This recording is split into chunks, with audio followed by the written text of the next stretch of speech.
Filter Radio with Alan Cutler, brought to you by Quantrell Auto Group. QuantrellForLife.com. I think you could make a case. Good afternoon, everyone. I'm Alan Cutler. Honored and pleased to be with you. Honored and pleased that you're spending part of your day live with me, or maybe tonight or tomorrow on podcast as our numbers continue to grow. Thank you, thank you, thank you. I can't think of another person.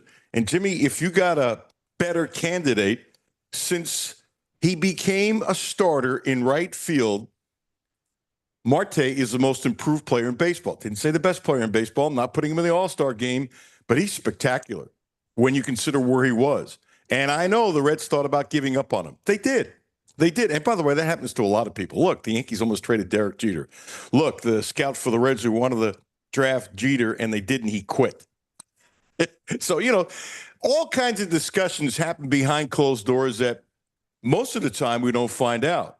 And so somebody put on Twitter Marte's catch, which if you think about the moment, it's not the greatest play in Reds history. But if you think about the moment of greatness and importance, it's one of the greatest plays in Reds history. It really is. Jimmy, if you got somebody else who's improved as much as Marte has since they put him in the lineup every day and stuck him in right field, he is an athlete, and he's got his confidence. And he's got 14 home runs and 51 RBIs and 326 at-bats, and I bet he's much better as a right fielder next year. Remember, the kid was a shortstop. He's got hands. He's gotten much bigger, by the way, and he's strong. A couple weeks ago, one of his home runs, he didn't hit with one hand, but he didn't really get a good swing on it, but he got the bat on it good. And when it went out, I said, oh, man, this kid is powerful. And so somebody put on Twitter, and Jimmy, I'm guessing you saw it, a comparison to what Marte did. This is before your time. Do you remember the name Glenn Braggs? Probably not. No. Okay, let's put it this way. You and I both wish we were built like him. He looked like a weightlifter, and he had a few really good seasons with the Reds, and he made a catch that really saved the Reds a long time ago. Good guy. And I thought he was going to have a really long career. He didn't, but he did a nice job during his time with the Reds. Point being is this: the Reds finally won a game. And if they don't make the playoffs, they're one game out. But if they tie the Mets, they are in because they own the tiebreaker. They won 2-1 last night. Lodolo has been one of the most improved pitchers. 6 1/3, 2 hits, no runs, 1 walk, 12 strikeouts. Jimmy, I'm going to guess there haven't been 15 pitchers in baseball this year that have had at least 10 strikeouts. I could be wrong with that. It almost never happens for a couple reasons. One, there aren't a lot of guys who do a lot of strikeouts. And 2, there aren't a lot of guys who pitch complete games. And 3, he didn't pitch a complete game. He got into the 7th inning. But that was great. And you know what? I never talk about Santin. He's pitched in 79 games. That's crazy. He's going to probably pitch in half the games the Reds have. He has been a workhorse. He is the most unsung person on that team. And you know what? If they make him the closer next year because they can't afford it, don't want to spend the money in Pagano, I'm good with it. So the Reds win, and that was exciting. And I got to tell you, ESPN sucks. It took them a long time to show that play. I'm watching SportsCenter. I don't like SportsCenter. They're just – I'm sorry you should care about sports. Anyway, I couldn't believe how long it took for them to show Marte's catch. It was absolutely spectacular. Here's the thing I'm going to rip the Reds. Jimmy, see if you agree with me. The other night to fill the stadium, they were giving some of their cheap seats for $8. $8. And I got to tell you, first of all, you do whatever the hell you want with your money. Okay? And the Reds players have complained, we wish we had the support like the other teams. Well, guess what? You're not Philadelphia. And I really believe if the Reds started winning like Philadelphia, the place would be packed. Well, we'd like your support. Well, win more. Seriously, win more and give your fans a believability that you can win more. But, Jimmy, I think it sucks if you have to fill the stadium in the most important games you've had in quite some time and you're selling $8 seats. Happy for the people who got in for $8. That's not the point. You agree with me, Jimmy? $8? Like, really? Yeah. Really? Really? You shouldn't have to put it on a silver platter. I mean, I'm sure there's fans out there that thank the Reds for doing that because people that can't afford to normally go to big games, but you shouldn't have to lower ticket prices. They should be fighting to get the last ticket, no matter how much it is, to get into the stadium. And Yeah. I guess maybe this is what you do to start that fan base to come back, and then hopefully they'll stay as the Reds keep climbing over the years. Is what maybe they're hoping. That's their hoping. And I think they gave up money because they wanted to placate the players. And I actually respect that. But the point is, if you don't want to spend the money, go to the game. God bless, more power to you. You can watch it on TV up in Cincinnati or listen on the radio or with us listening on 1300 AM, 92.5 FM. I just thought it was weak. Very weak. So the Reds got a shot. And I've counted them out a gazillion times. Whew, it's crazy. Okay.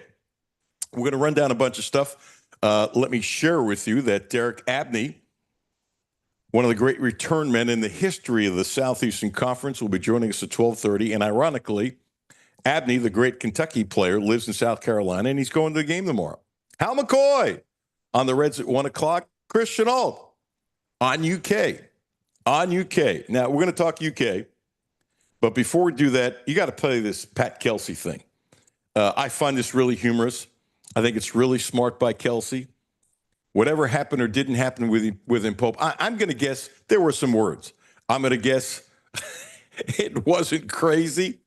I'm going to guess that what my buddy Kendrick Haskins told me, sports director Wave TV, and he's joining us next week, that they hugged it out afterwards. I can see all that happening.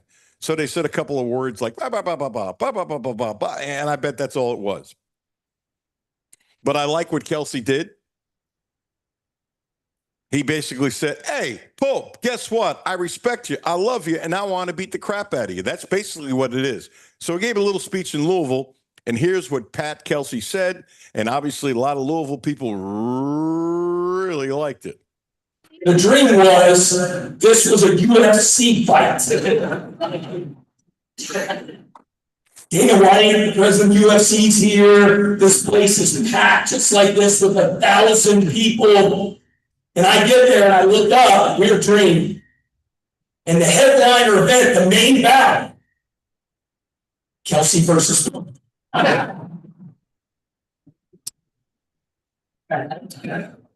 So do you see stuff on social media and things like that? Like, heck, man, that dude's a competitor. I'm a competitor. He's the head coach of one of the best programs in the country. So am I. We compete on the court. We compete in recruiting. We go out, but you know what? There's honor among thieves. We really respect each other. I think Marco is one of the finest human beings in coaching. World-class father, world-class husband, and I still want to take his face off when we. I thought that was great. Did you like that as much as I did? Yeah, I mean he's leaning into it, and that's I think between the two of them, like I don't think Mark Pope purposely sought him out and put him in a headlock and all that, but they're leaning into it, and I feel like that's just how the two of them are. Yeah, and I never thought it was done on purpose when Pope did the headlock against Kentucky and Louisville, but I'm standing by this. When you get put in a headlock, even if it means something and it means nothing, and then something else happens, 1 and 1 does make 2. That doesn't mean there's a horrible relationship, but 1 and 1 is 2 if you're human. That's all. Now, there was something else he said in there that I think wasn't a shot at Kentucky at all. So I got to say this because I don't want anybody to read into something that I'm not thinking and it's not true. What I am saying is that Kelsey is telling the Louisville fans, we're back, right? What did he say? So am I. Pope is the coach of one of the greatest teams, greatest programs in the country, right? And I'm the coach of one of the greatest teams and programs in the country. Jimmy, I think he was telling Louisville fans, hey, heck with this. I'm the caretaker of a great program, one of the greatest programs. He was elevating himself. That's what he was doing. And by the way, that ain't negative where I'm coming from. You know what I call that? Smart. Jimmy, I thought it was really smart. And I got to tell you something else. That speech wasn't off the cuff. First of all, he was asked to speech. I think he spent time on that. I think it was crafted perfectly. I think he ran it by, one of his henchmen or henchwomen or something like that to run it by somebody you trust inside your office. So am I. Those are the words that got me more than anything else. And I just smiled. He said, okay, everybody says Kentucky's big time. Well, guess what? So am I with the program I run. I thought it was really good. I think he's saying, game on, brother. Game on, brother. Game on. And by the way, if Pope is going to do his speech saying the same thing, he would say almost word for word the same thing. Don't you think, Jimmy? Oh, yeah. And this is exactly, this is great just for the rivalry between the two teams to have this sort of thing back and forth. And I don't know how long it'll keep going or if Mark Pope will say anything back or whatever, but it's just cool to have this type of thing before basketball season even starts to kind of have the tension and the rivalry building as it gets here. I like the word you used. Tension. Tension. I want tension in the rivalry. Look, I always want Kentucky to win. I should never have to say that again. I've said it a million times. I've felt that for over 40 years, and that's fine. It's whatever. But if Kentucky beats Louisville every year for the next 20 years, there is no rivalry. There just isn't. And I said this about Tennessee, and it ticked some people off, and I would never back down for it. Tennessee used to beat the crap out of Kentucky in football all the time. I forgot how many years it was. It was awful. And I'll never forget the 2 years in a row where the combined score was 100-0. Jimmy, I think the score one year was 52-0. The other one was 48-0, and I don't remember which was first. You can look it up. Trust me. It's 100-0. There's no freaking rivalry. The Tennessee kids didn't think there was a rivalry with Tennessee. They didn't, and they shouldn't. And had Kentucky beaten Tennessee in football the way Tennessee had beaten Kentucky all those years, it'd be the same thing both ways. So the point is this. If Pope beats Kelsey 10 times in a row, the rivalry is going to dissipate. Totally, absolutely not, because still Kentucky and Louisville. And the tension won't be there as great. It just won't. So the other thing is I don't want Kentucky to lose to make the tension better, but I can tell you this, the tension is back. It's back. Is it the same as the dream game when they finally played and the late Governor John Y. Brown had his sports jacket in half red, half blue? No. It's going to take a lot to get to that point. But I think it's really cool. I think it's back. I like what he said. So am I. I wonder if Kelsey would do our show. I'm going to ask next week. I bet he turns me down. What would you think? I don't see why he wouldn't. Well, I'm going to ask. By the way, this is a little tidbit, and God bless Herb Sendek. I think anybody who knows me knows what I think of Herb Sendek. He's done the show. I still don't understand it. Jimmy, I read this story 3 times, and I don't get the ramifications. A guy from the G League, where you get paid, is going to play basketball for Herb Sendek next year at Santa Clara. Did you see that? I did not. Google it. See, if anybody's watching on YouTube now, I don't really push YouTube. I haven't been doing it that long, and I don't put. What is the YouTube address? You would know it off the top of your head, Jimmy. It is ESPN Radio Lexington 1300. And the best part of doing that is the facial expressions that come out during the show when somebody says something outrageous. I read it 3 times. I still don't get it. Anyway, I love Herb. Herb's got a couple first-round draft choices in the NBA in the last 4 or 5 years. I think he's got 3 guys overall in the NBA. Little Santa Clara. He's one of the greatest coaches of his time. I'm serious. You want to say I'm biased? That's fine. You want to say, they pushed him out at North Carolina State, and look and see what they did the 5-7 years after he left. You want to say they pushed him out at Arizona State after all? Yeah, look and see what they did after he left. He's a Santa Clara. I bet he's happy. He's a happy guy. I could see him coaching the rest of his career. Knowing Herb, he's got more money than Haley. He's got earned those, putting his money away. And I love watching him. If you got nothing to do late at night sometime, they're not on TV very much. So what I have it set that anytime they play on TV, I got it. It's rarely. I love their offense. The way they spread out and how they pass. He's one of the best offensive minds. His kids hustle and they're clean. It's really a beautiful thing. So if you figure that out, Jimmy, I want you to let me know how a dude can go from the G League getting paid back to college. It's nuts. Did you guys talk about Sean Alexander? No, I did not. He's about to have his 14th child. Yeah.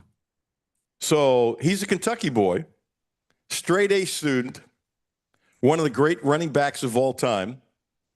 There were people mad at him at the time because he didn't want to go to Kentucky. He went to Alabama, and I would defend him and did defend him on TV. It was kind of like, yeah, he wants to go someplace where you can win. And that ticked people off. Yeah, I don't get it. People think like you're supposed to go someplace because you're from the state.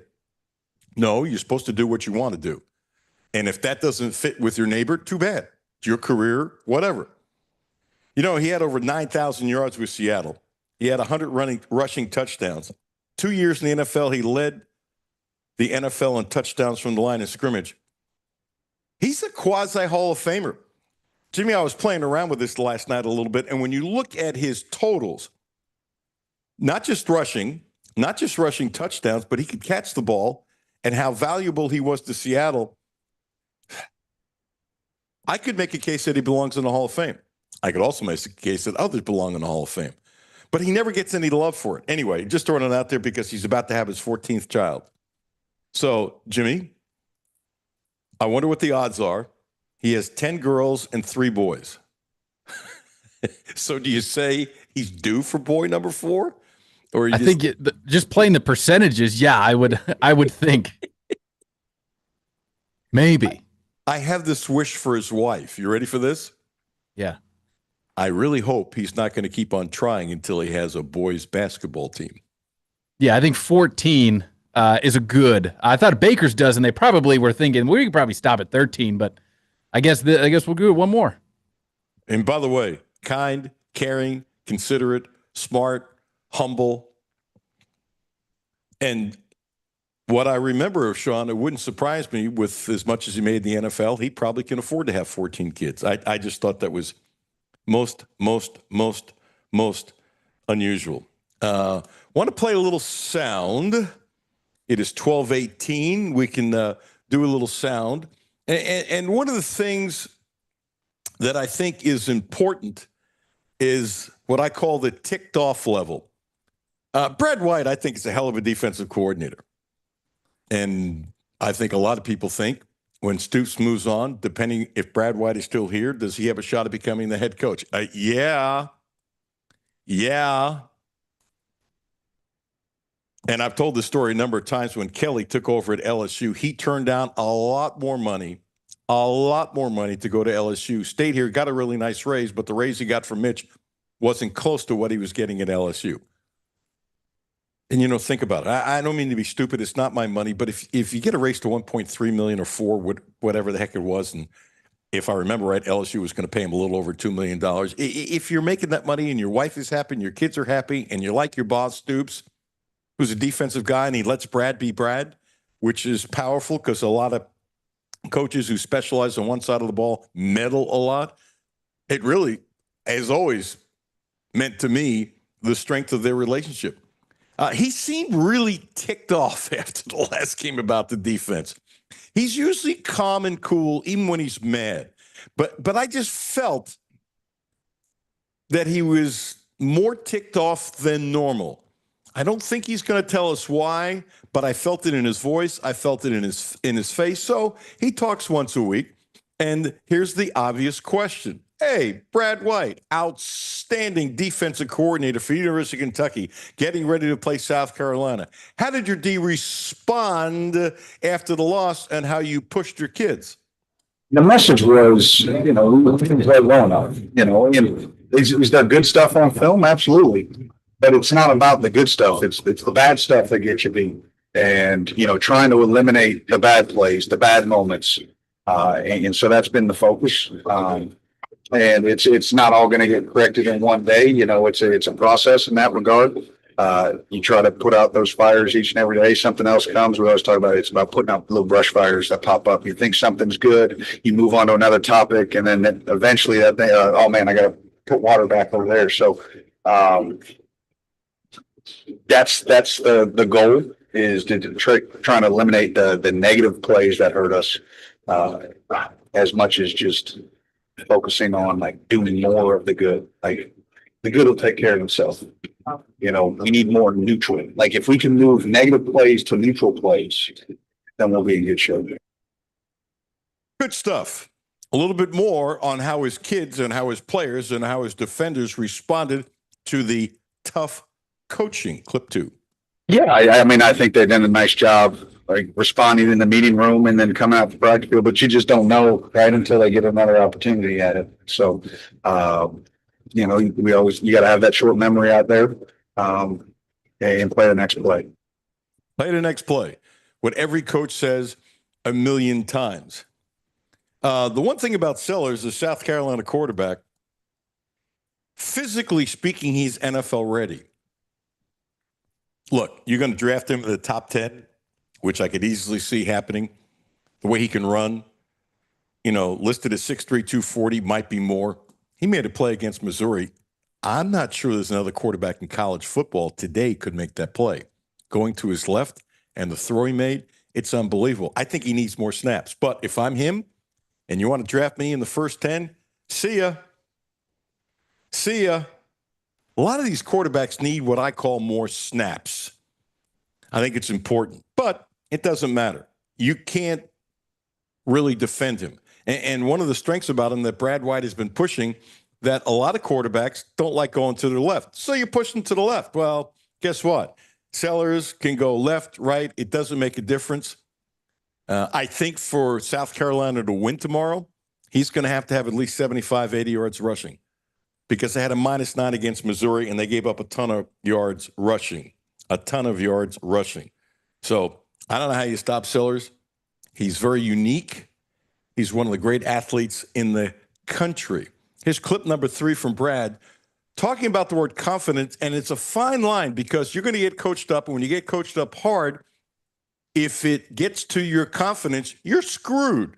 So you have to be mentally tough to take coaching, especially when things aren't going well. Brad White.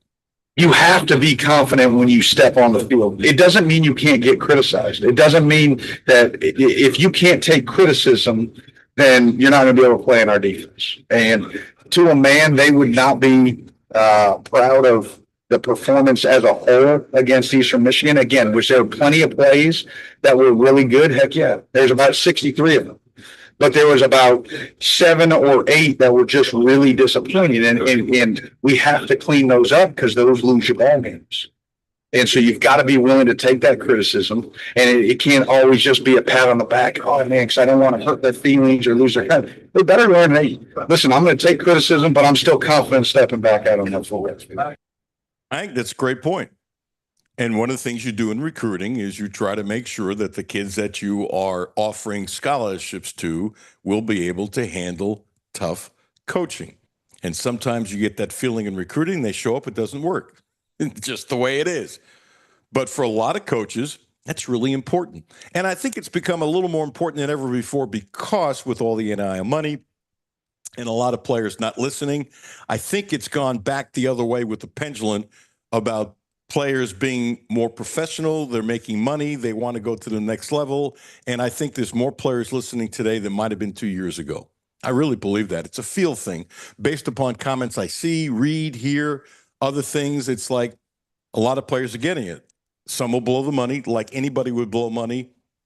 But I think a lot of people are saying, okay, this check is nice. Let me see if I can make more money. And for others, this will be the best check I'll ever make my whole life. It's crazy. And I just wish these kids put their money away. You know, no need to buy cars. What did John Wall say that the dumbest thing he ever did purchase-wise was the Rolls-Royce convertible that he bought to take his kids to school? And he didn't have to admit it. That shows you how comfortable he is in his own skin. And the fact he's got that much money, he can make that kind of mistake. Rayner is an interesting guy. He's a linebacker. I think he's smart. I think he's soft. He's selfless. He don't need football from the interviews I've seen with him to be successful. I think he's been a wonderful addition to this team. Plus, he kind of sticks out because at number 7, it's not your normal linebacker number. Somebody asked the question in the media session, hey, how do you grade, this is clip number 4, grade yourself? Not really my job. I think that, and that sounded rude. I didn't mean it in a rude way. Like I don't really think about it. I think the biggest thing for me is to continue to to be vocal, and I would say, yeah, a little bit of everything. You know, like I can work on everything and get better. Cool. I can work on everything. I like him a lot, by the way. I think he's a really good addition. Really like our first guest, Derek Abney, who's coming up right after this. Quantrill Auto Group. Check them out. The Outback is a special car, and they have a special deal. 0% interest for 36 months. If you want to spread it out to 72 months, 1.9 for 72 months. What a deal. That's 0% interest for 36 months. Hey, don't forget about Quantrill and the family of dealerships. The right place to get your next Subaru, and they promise to get you the best in sales, service, and no gimmicks. Derek Abney, the great Derek Abney, coming up next. Alan Cutler, 1300 AM, 92.5 FM. No Filter Radio with Alan Cutler, brought to you by Quantrill Auto Group. QuantrillForLife.com. Hi, this is Alan Cutler. Have a no filter comment? Hit the text line 859-381-1313. 859-381-1313. Hi, this is Alan Cutler. The Quantrill Auto Group has a great deal for this month. Subaru. The Outback is special, so check this out. 0%. That's right, 0% interest for 36 months. And if you want to spread it out to 72 months, 1.9%. What a deal. 0% interest for 36 months. Don't forget, the Quantrill family of dealerships is the right place to get your next Subaru, and they promise you the best in sales, service, and no gimmicks. Houchins Insurance Group is proud to partner with Auto Owners Insurance, a company that provides opportunity for independent agents to make insurance simple for their clients, offering risk management services that range from a renter's policy for your college student to home and auto coverage for your entire family. Houchins Insurance Group assures you that nobody works harder to keep you protected from life's uncertainties. Reach out to AJ Boss or Zach Bennett at 859-263-2771 to see if Auto Owners Insurance makes sense for you. My name is Terry Schultz, CEO for the Rutherford County Area Habitat for Humanity. Republic Bank has really been a game changer. They have invested not only financially, but time to really listen so that we can move our mission forward. What I like about Republic Bank is they've come in asking, what are your needs? And I don't know that you get that any other place. That's Terry's story. Now let's get to work on yours. Republic Bank, time to thrive. Member FDIC. Down, set, hack, corn dogs coming in for the blitz. Rick, what are you doing? Brent, I'm practicing my snack plays for the next football game. Well, in that case, Uncle Rick, stop by any Fudge Stuffing Shop and pick up 5-hour energy shots, 2 for $4.99, or Uncle Ray's potato chips, 8-ounce bags, 2 for $6. Don't get sidelined without your supplies this football season. Clark's Pumping Shop. Return, refresh, refuel. Back to No Filter Radio with Alan Cutler. Podcasts on Apple, Spotify, and Google. Monday through Friday. Welcome back. You know, he only set 11 Southeastern Conference records. Slacker. Only set 14 Kentucky records. This is kick returns and all-purpose yardage. Oh, yeah. I buried the lead on purpose. Set or tied, not 1, not 2, not 3, not 4, not 5, not 6, but 7 NCAA records. So Derek Abney, 1, welcome, and 2. Do your kids know what you did? They do, but I don't think they care there, Alan. I'm still just old dad that's getting a little thinner on top. You know how that goes. I still got hair. You're looking pretty good, buddy. I like what you've done with it. I wish it was thinner around the middle. Well, don't we all? Yeah, I would almost trade you. No, don't get rid of my hair. I like it neither here nor there. So you're going to the game tomorrow because you live in South Carolina.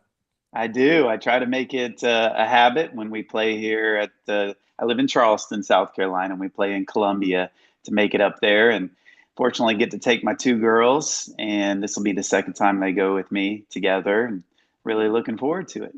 Okay, so I want the truth, the whole truth, but nothing but the truth. Abney, you ready? I'll always give it to you. Okay, so you're wearing a really nice UK shirt. Are you going to go into that stadium and wear blue? Absolutely. Atta I went, boy. yeah, I went to Georgia when we were both 6-0 in the East when they were, East and West still, and I was rocking the blue the whole time. So absolutely, wherever I go. And you know what? There's going to be plenty of UK fans. Alan, they are the best fans and they are everywhere. Everywhere I go, there's Big Blue Nation. So we'll be supporting just fine at Williams-Brice. I would think with your connection, you're sitting in the UK section as every team on the road gets a certain amount of tickets, and with your connections, you would be sitting around with other blue. It's not I you would be like in will. the middle of the stadium and you're like the only blue because you would take crap. And even when you said who you were, they would go, "Oh, okay, but get that shirt off." Well, you and I both, I'm sure, have utmost respect for Tony Neely, who still hooks me up with tickets, and I always wait and see him after the game and thank him for that. And so he hooked me up again here this time. So still have some connections, be it 20, however many years later at Kentucky, and definitely still have to utilize them. Come on, Derek. You have 14 UK records. They should hook you up with tickets. Well, we were talking the other day what it would have been like to be NIL back in the air raid days. That would have been interesting for me and Jared Lorenzen. What the homegrown big guy. That would have been interesting to see what that would have been like for us. You would have done well. He would have made millions. This is true. I didn't have much on, like I said, the Kentucky homegrown hefty lefty. He definitely would have made a fair amount of money. Absolutely. Okay, so I'm just curious for obvious reasons. I don't know if you know Cisco Bryant. Cisco, I don't. We've been dear friends forever. I covered him. Okay. And he's one of the world's great human beings. And his wife, Terry, she's wonderful. And because Ty does a little bit of everything. Sure. I'm curious if you got to analyze his punt returns. Well, a little bit. We've haven't had too many. Had some scoring on us a little bit too much. But I think if we continue to believe in him as a unit, I think that was most critical when I played and when we were most effective. We're going up against a pretty good punt return team. They've got 3 touchdowns there at South Carolina. So if Ty can come away with 1, that'll be very impressive. And I'd be super thrilled as the former Kentucky punt returner if he was able to do that. Straight A student, you'd love him. He's the world's greatest kid. And I tease his dad that enjoy him this year because he's gonna go to the league after this year. He might want to finish his education. I don't know this. It wouldn't surprise me if he graduates in 3 years. This is that smart of a kid. I saw an interview or two of his and very well spoken and represented the football team very well. How about this? He came in the studio when he was a senior with his dad, and you would have thought that he had been interviewed like a quarterback 4 years in college. I mean, he wants to do TV, and he's. That's what I read. Yeah, I also read that too. So you better be careful there, Alan. By the time he finishes his career, if I'm doing this, then I'm going to be in the Guinness Book of Records. Dude, I'm going to be 73, and I want to be doing this when I'm 80 years old. And I know you'll have a spot. It'll be just up to you how you're doing with it, and if you want to continue or not. I'm sure. I hope so. It's too much fun. This is too much fun. Okay. When you look at Kentucky and you look at South Carolina, I'm going to guess you probably have watched South Carolina a little more than most Kentucky fans. Sure. Everybody loves their quarterback. I mean, he's got NFL skills. He's probably right now skill-wise, sure, I'd say ready to take over an NFL team, but skill-wise, physically speaking, this is a conservative thing. He's way above the top third of physical specimens in the NFL. And I was trying to think about this in the commercial break. I can't think of 5 guys in the league. I'm not saying he's one of the 5 best quarterbacks Sure. in the NFL. When I'm Sure. not saying that, but I'm tracking with you. Yeah, Right. physically speaking, are there 5 guys in the NFL that are blessed with his guy? You saw the throw. He rose to his left. Right. A Yeah. howitzer on a dime. I mean, most people can't even keep their balance doing that. Sure. Yeah. Well, in the NFL, like you said, they are big into potential, physical potential, and he's got it all. I know he hurt himself maybe 2 games ago, Lenoris, and sometimes in the tighter games, there's been a little bit of knock from the Carolina fans on finishing. Yeah, he's got all the potential in the world, and it's going to be a good game tomorrow. I'm really looking forward to it. Um, they come off a tough loss in Missouri, ranked Missouri team, and they were in till the end. And, Stoops has our bye week, so hopefully we're all prepared. And just really looking forward to getting rocking at Williams-Brice. I keep bringing up Williams-Brice. We used to play Thursday nights on ESPN. You may remember there, Alan. Yep. And when people talk with me about the places I've played, whether it's Neyland Stadium in Tennessee or Death Valley in Baton Rouge, the loudest place I played at was South Carolina. Louder than LSU. Yes. Than LSU. Now I say louder than LSU. I don't remember. I'm going to guess it was at night. Was it a Saturday night? No, that's the Thursday night. ESPN. No. LSU. Did you ever play at LSU on a Saturday night? It was at night. Yeah, it was at night. My first ever, and I remember this because my first ever punt return was looking into the dark. It was Kendrick Shanklin was our punt returner, and he was a senior, and he was having a rough night. He had muffed 2 of them. So how Mummy throws me in, and of course we weren't quote unquote prepared. I had been catching punts, but it wasn't the plan. So go in at night at LSU, and it is hostile there. My favorite place to play, not the loudest, but my favorite.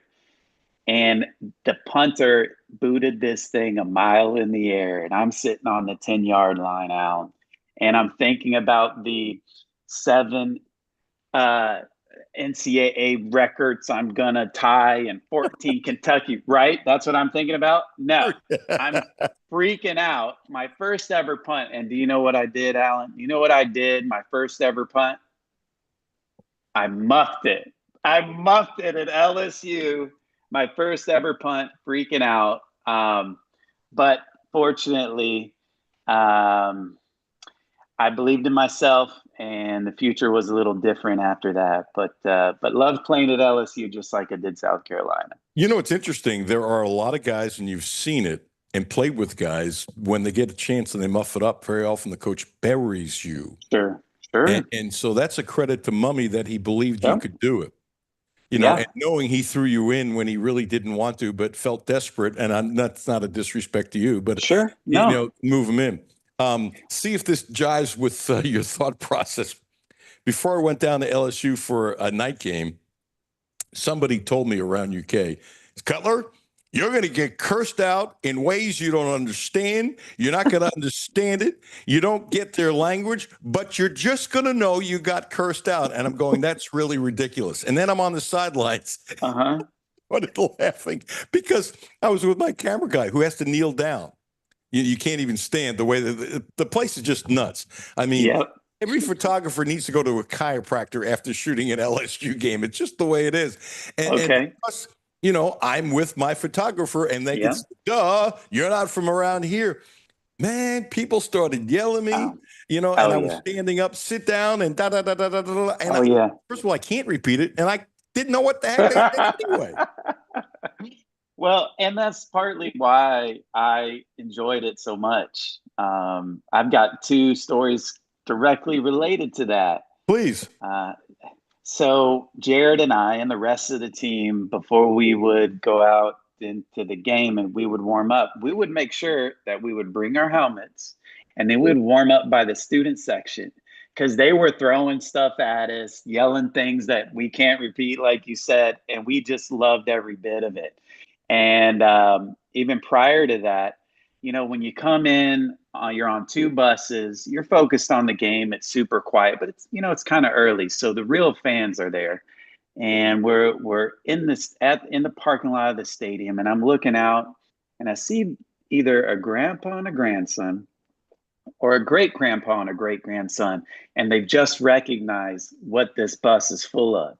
And so they look at us, and I can't use the finger and I can't mouth the words, but both was the same. And both of these young and extremely old people are doing it to us. And I just said, this is where I want to be. It doesn't get better than this. So those were two big reasons why I enjoyed there the most. You see, I always found the most secure athletes would laugh at stuff like that instead of getting uptight. As fans get uptight, I was down in Florida. This is 97, 98, the year they won the national championship. So this is 2 years before I got there. Okay. Go ahead. And if you go on the road, I'd always get there super early. What else are you going to do? I mean, as soon as the gates open, you're there. And for some reason, I always remember Paget because of his left. Paget, Allen Edwards, and a couple of the old guys were out shooting early. No big deal. And there's almost nobody there. There was this gentleman sat at the same seat every time I was down there. And from the second Kentucky players walked out. Remember, when these kids are shooting around, there's like nobody in there. There were 50 people in there, including the players. And it just went. And he's cursing him out like crazy. And I quickly looked at Paget, and Paget was funny because he turned his head not to look at him because he and Allen Edwards were laughing so much. And I'm underneath the bucket. I said, what do you guys think? And Paget goes, you got to admit the dude's funny. You live for that. You love it. It adds the more energy. And, you don't want to play a game where there's no stakes, so any athlete that wants to play for a big game, you want the hostility. You at times can thrive off it. You're proving them wrong, right? Absolutely. So it's definitely, it was fun, and the SEC was great. So many great venues.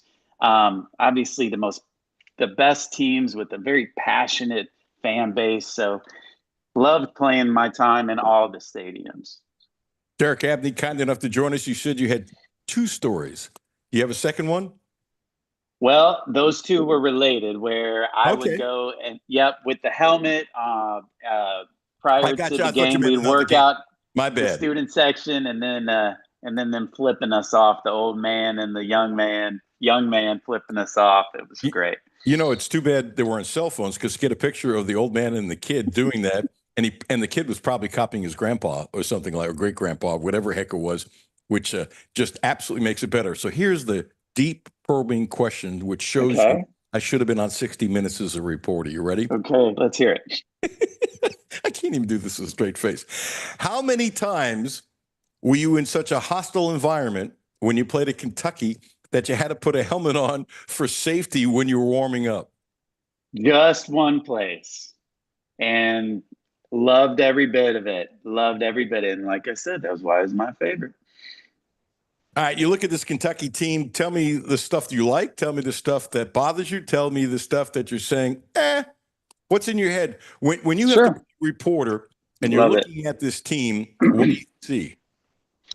Well, I think offensively, I think it may surprise people that I really appreciate a strong running game where we just smash mouth.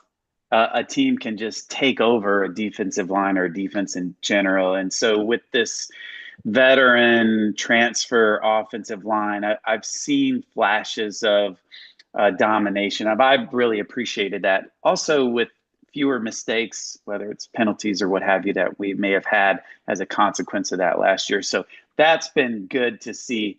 I think defensively, we'll go the good, bad, and ugly. So we'll go way back.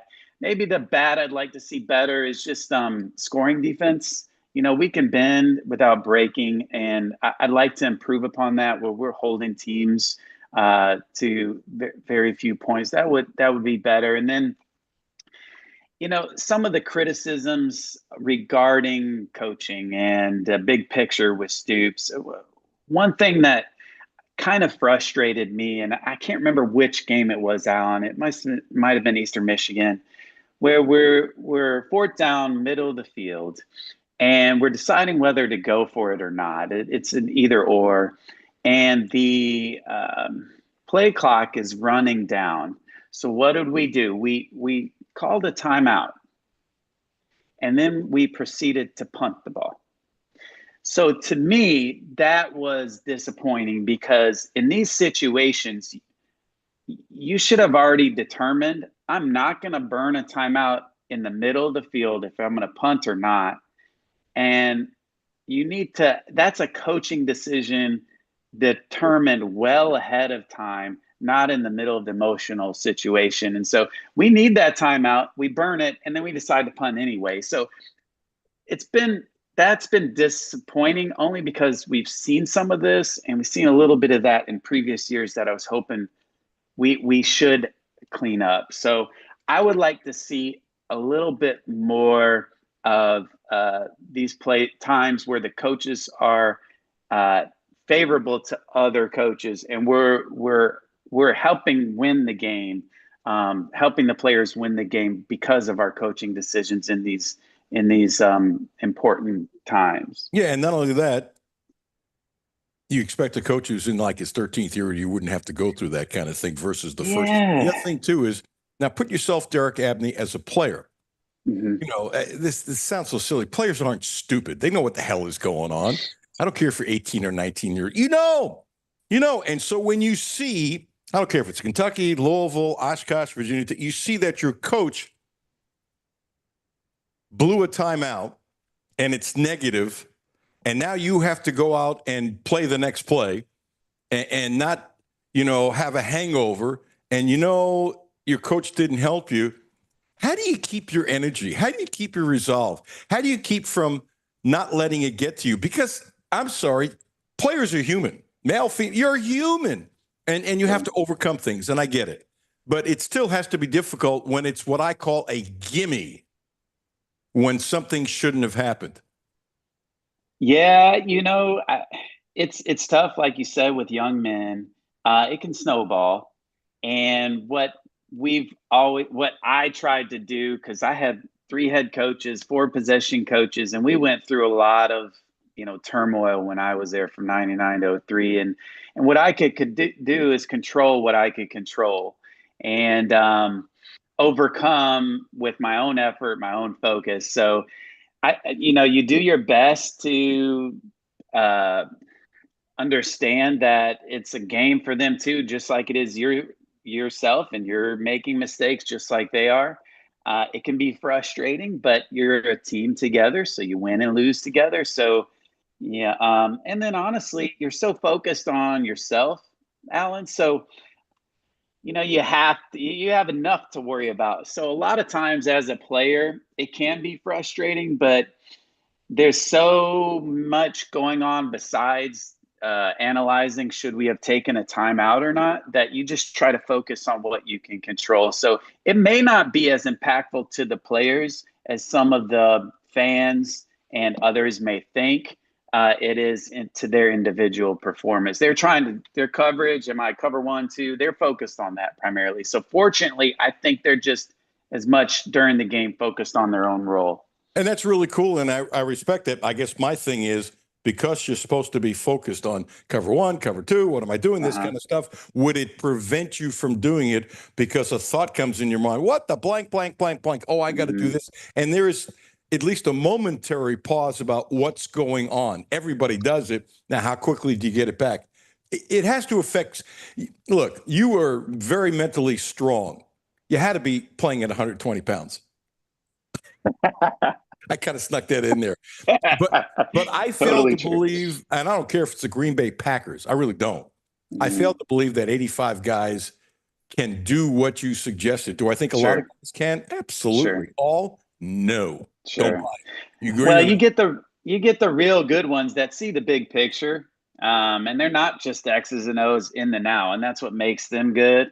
And maybe they aren't as strong to overlook some of those things, and it starts to impact, why am I doing this? What are we doing? I'm working my butt off over here, and are we making the right decisions prior to me even getting involved?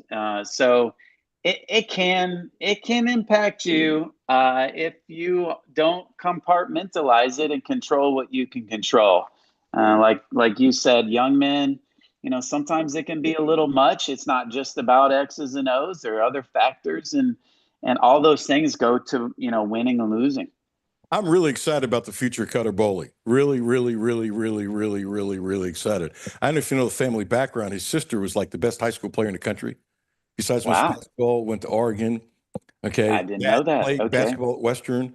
Mom was a heck of a softball and volleyball player. I hope I'm right about that. And I think there's somebody else in the family. He comes from athletes. And some guy named Tim Couch, you've heard of him, right? Yeah, I think so. Okay. So Tim has told me privately and, on the show, because he saw all of the games because his son played on the team. So, Tim would travel and he could see games. And one of the things he said to me was that for a young kid, he really throws a good deep ball. Oh, yeah. So if Tim is saying that, am I paying attention? Yeah. I mean, I've enjoyed it. And he really likes his makeup too. The kid seems to have a really good makeup. I think he just needs snaps, and maybe Kentucky has found their next big time quarterback. I think it's really possible. Yeah, I mean, to get an endorsement like that from Couch is, important and impactful, and to have seen as much as he did of Bowley, and yeah, it's exciting. He did well in the minimal time last year, and then this year, I know Calzada had some issues, so you get an opportunity. He seems pretty poised. Which is nice in a leader. So I'm excited to see it's another hostile environment here tomorrow at night and see how he does. I think we need some help on the receiver side too, right? Yep. I know he likes his tight ends. Yeah. His roommates, his tight ends. Yeah. I really believe, and they're not listening to me. Trust me. You know what I would do with this offense? Okay. They might have 5 tight ends. We only see 3, but they're real deep, and I think they could play more. I would do very similar to what the Buffalo Bills do. I play 2 tight ends all the time. Sure. I don't give a blank if the other team knows we're going to punch you in the mouth. Right. And I'm not negating the wideouts, but if the tight ends are that better, and these guys can catch the ball. Sure. Okay. And I have no problem playing 4 and 5 tight ends. I think the guy that doesn't play right behind him actually has potential, neither here nor there. My point is, you play the game. You know this better than me. If you got so many people at the line that there's 8 guys in the box, and now you have a much better offensive line. And a guy like Boyer, who probably will play in the NFL no matter how many catches he has here. He's such a big man. Right. Caddis is now an NFL prospect. And Rodriguez is an NFL prospect. Right. Well, if you split the tackles and you got 8 guys in the box, you know this, you got room to run. Right. And so I always looked at, look, a coach wants a style. Like Pope last year, he wanted to get the ball across like in 3 seconds, whatever they couldn't do. You have the kids to do it.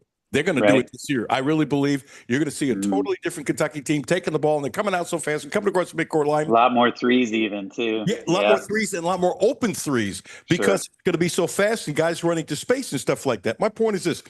Whatever you want to do as a coach, you adjust to your personnel that you end up having. Sure. And I'm looking at these kids, and I'm going, the offensive line is tons better. Right, offensive line, Punch him in the mouth. Yeah. And let them know we're going to punch you in the mouth. Right. And then punch in the mouth again. And one slip out a tight end every now and then. Yes, because the linebackers will be up so much if the guard or the tight end blocks, one of those guys, and all of a sudden you got space, you can run. And I'm going, play to your strength. Coach Cutler.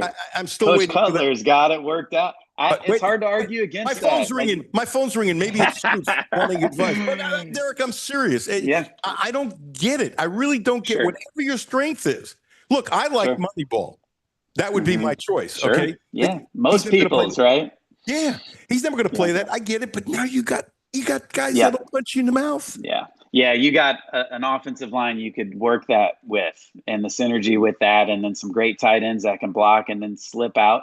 And then you're going against little DBs that you just throw it up and catch it. That Caddis catch was pretty sick last week, I think. Yes. So yeah, that's not a bad strategy, and maybe they sprinkle it in a little bit, and as it becomes effective, maybe it morphs into more of that. I mean, they're seeing what you see, I would presume, in the potential of their tight ends. And, it may become a natural progression that they're more involved with these 21 personnel is what they call that, where we have more tight end, or 31, we have 3 of them. So that is not out of bounds, Alan, and it may be a natural progression to that as it proves beneficial. Now, if Kentucky doesn't win, you're going to take a lot of garbage at the office. Well, we had them. We owned South Carolina for a while, and then lately it's been rough with the Beamer thing. The one time Stoops says something about the glasses, and then Beamer beats us. He never says anything for billboard or what do they call it? Whatever board. Billboard material. Billboard material. Bulletin board material. Bulletin board material. So I don't care. We're gonna have a blast, and I'm feeling good about it, and I'm excited, and we're gonna take it to them. But that's just all it is, Alan. Pretty simple. Derek Abney, bless you, brother. I appreciate you. Hopefully in a week or so, you find a little time to squeeze in and let's just talk about the next game or something like that and enjoy the time with your daughters. I will do it. That's a beautiful thing, sharing those moments with your kids, because before you know it, you're going to be paying for weddings. 2 of them. Not good, Alan. Always a pleasure, my friend. Thank you for having me on. Bless you. Derek, I appreciate you. Thanks, man. Hey, that was fun, Jimmy. That was a lot of fun. Derek is a hoot. He was a hoot when he played here. He's a hoot now. Really, really good. Just him talking, too, about South Carolina and the atmosphere there. It's not one that it should be talked about more. I mean, it's already known, like, it's a tough place to play, but it's not mentioned up there like the Penn State or the Swamp or Death Valley. It's never talked about, but it should be. Absolutely. And I stand by what I've said for years. The first time I went there, I couldn't believe they didn't have a better program because it was so loud. The support was so good. I'm going, how do you not have a big-time program with fan support like this? It was just, I was told it was really good. And you go, no, okay. But I'm saying, at the time, I think Carlin was the coach. This is a long time ago. And he, for a while, he did a nice job, but his time ran out too. They never got to that next level. He kind of was pushing up and pushing up and pushing up. And I'm going, oh my gosh, with support like this guy should win here. I mean, and people say, well, you got Clemson in the state. I don't want to hear that crap. Clemson can get theirs, you can get yours, and you can still win. Well, there's another school in the state. There's a lot of football players within 500 miles of South Carolina. Al McCoy coming up next. Thank you, Derek Abney. Your season, your shot. The NFL season is rolling. And every touchdown can bring you closer to a payout with DraftKings Sportsbook, an official sports betting partner of the NFL. From first touchdown score to anytime TD props or the thrill of live in-game betting, every snap is loaded with opportunity. Check it out. Bengals minus 7.5 at Denver. Hopefully the Bengals can find their offense. They were awful against Minnesota. I'm not giving advice, but new customers, this one's for you. It's be interesting to see if the odds change much or if at all between now and Monday night. Bet just $5 and get $200 in bonus bets instantly, plus score over $200 off NFL Sunday Ticket from YouTube and YouTube TV. Download the DraftKings Sportsbook app. Use code LEXSports. That's code LEXSPORTS to get $200 in bonus bets instantly when you place your first $5 bet, plus over $200 off NFL Sunday Ticket from YouTube and YouTube TV in partnership with DraftKings. The crown is yours. Gambling problem? Call 1-800-GAMBLER. 18 plus. Kentucky only. Eligibility restrictions apply. Bonus bets expire 7 days after issuance. See sportsbook.draftkings.com/promos. NFL Sunday Ticket offer for new subscribers only and auto renews until canceled. Digital games and commercial use excluded. Restrictions applied. Additional NFL Sunday Ticket terms at youtube.com/go/NFL Sunday Ticket/terms. Limited time offer. The Hall of Famer, Al McCoy, coming up next. Alan Cutler, 1300 AM, 92.5 FM. No Filter Radio with Alan Cutler, brought to you by Quantrell Auto Group. QuantrellForLife.com. Hi, this is Alan Cutler. Have a no filter.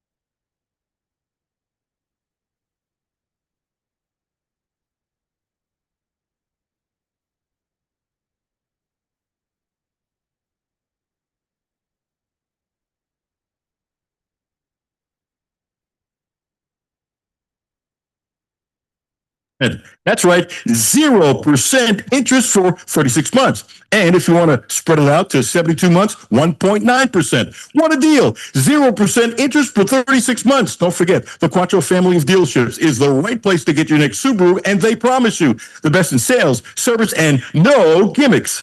My name is Terry Schultz, CEO for the Rutherford County Area Habitat for Humanity. Republic Bank has really been a game changer. They have invested not only financially, but time to really listen so that we can move our mission forward.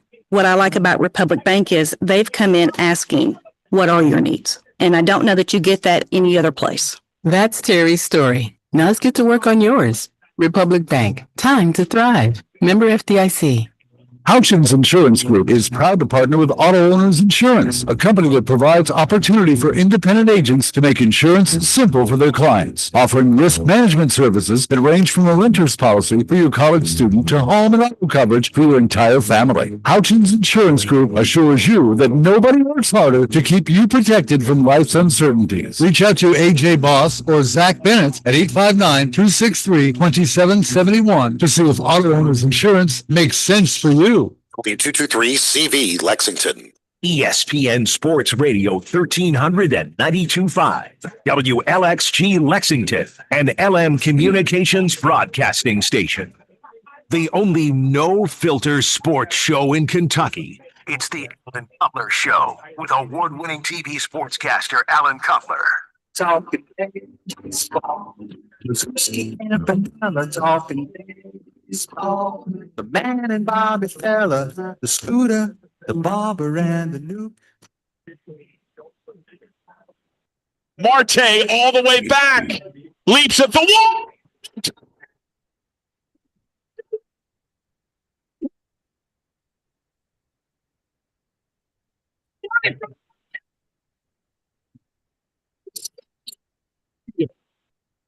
When you hear that song, Talking Baseball, it could mean only one thing.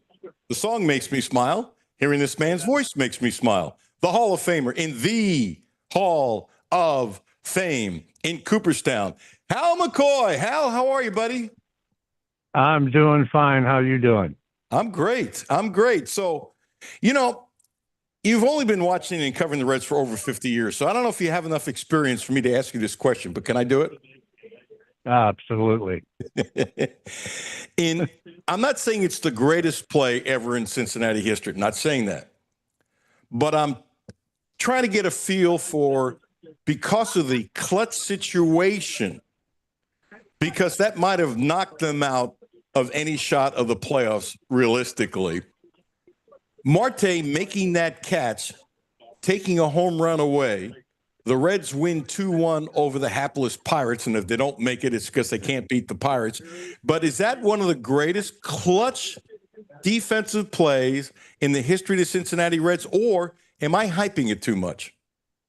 No, you're not hyping it at all. I think that that's for the time, what was needed, what was at stake. In all the years I've covered the Reds, I have never seen anything like it. I mean, and the guy who made the play, just playing in the outfield for 2 months now, terrible at going back on balls, and yet he played that one perfectly, leaped above the wall, and made the catch. I was dumbfounded. And Tito Francona said it may have been the best play he's ever seen of. Tito says something like that, and I certainly agree with him. It was unbelievable. And you know what? I bet he's a much better outfielder next year, because apparently he's working at it. He just doesn't have the feel yet, but he's going to get the feel. He's an athlete. The kid was a shortstop. You know, he's probably grown out of being shortstop. Not that they'd ever put him back in short anyway. He's not a good infielder, but he's a big man. He's gotten a lot bigger since the Reds got him, and that's okay. But I can't believe a man that size could jump like that. That was unbelievable how high he got. But you're absolutely right. He played third base, did not play it very well. He even said a few games ago that the best thing that ever happened to him was moving him in right field because he didn't have to think as much, and it was more of just a reaction, and that he was working very hard, and he loves it out there. And of all people to make probably, as you said, a season-saving catch, I know I could see T.J. Friedel doing it. He's done it before. But for Marte to do it, after some of the routes that I have seen him take, chasing doubles and triples that he should have caught, that was unbelievable. It really was. And you know what's getting lost in the shuffle? There are two things. I don't talk about Santillan much, and shame on me. The guy is pitched in 79 games. I mean, he's got a rubber arm. He takes the ball when he's hurt. When I say hurt, sore, not like he takes when he's sore. He's not feeling well. He never basically says no. I understand Tito has to tell him you're taking a day off. You know, don't bring your cleats to the bullpen. I know he gave up a run last night, but he's got a 2.48 ERA in 79 games. Tell me I'm crazy. He's one of the best relief pitchers in baseball, partly because of the 248, and partly because who pitches in 79 games? Yeah, not only who pitches in 79 games, it's almost always high leverage. The game is usually on the line when he comes in. I mean, you can talk about your closers all you want, but some games are won and lost in the 7th and 8th inning, and there he is, and he does the job, and he wants it, confident in his ability, and, I agree. He's been outstanding the entire year. Sorry, Hal, I could see them not signing Pagan because he wants too much money for them and making Santillan the closer next year. I could see that, absolutely. And I wouldn't have any qualms about that at all because I think Santillan's a better pitcher than Pagan anyway. Pagan always scares me. I mean, yesterday was a prime example. Marte saved him or he was going to blow that game. Yep. Now the record is 1 inning, no hits, no runs, no earned runs, no walks, no strikeouts, no home runs, 7 pitches, 4 strikes. Lowered his ERA 2.97 with a hat tip to Marte. Yeah, absolutely. Marte saved his deal, that's for sure. Okay, so I kind of defended Tito the other day, and please tell me I'm crazy. So on the surface, it made sense to move Green up one day. Singer had been terrific. He gave up 4 runs that really hurt. You don't know how the guy's going to pitch, and that's fine. I'm guessing without knowing that the reason why he didn't move up Green one day, which would have been on his normal rest, was because he just came off pitching 9 innings, and he probably needed the extra day of rest. I don't know that, but to automatically criticize Francona, which I have done, to criticize him without knowing the reason why, and nobody seemed to ask him. But I think he wanted Green to get an extra day of rest, and if that's the reason, that's my guess. I actually think that's smart because he's protecting the player. You are absolutely right, and I've been asked that a couple of times, and that's exactly what I said. 9 innings, 1-hit baseball, a lot of strikeouts. They probably needed that extra day, and that's why Tito did it. And I heartily agree too. That was the right move.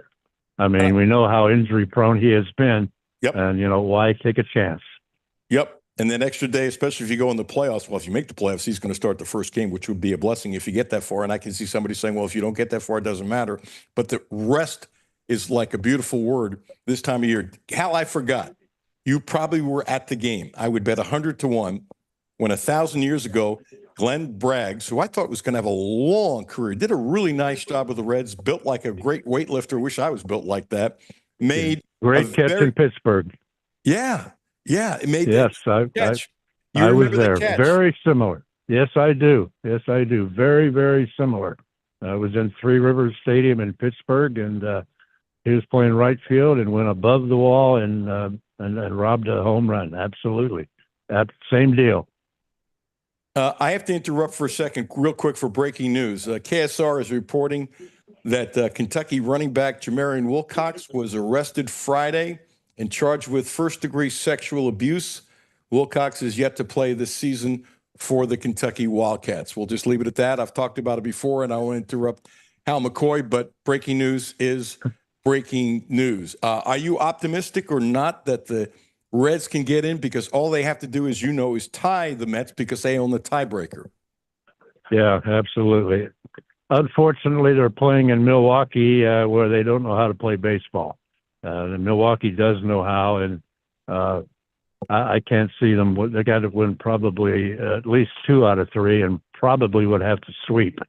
The Mets would only have to win 2 in Miami to clinch it. So it's going to be tough, but the Mets have struggled recently, so I am optimistic that it could possibly happen, but it's a pretty tall order.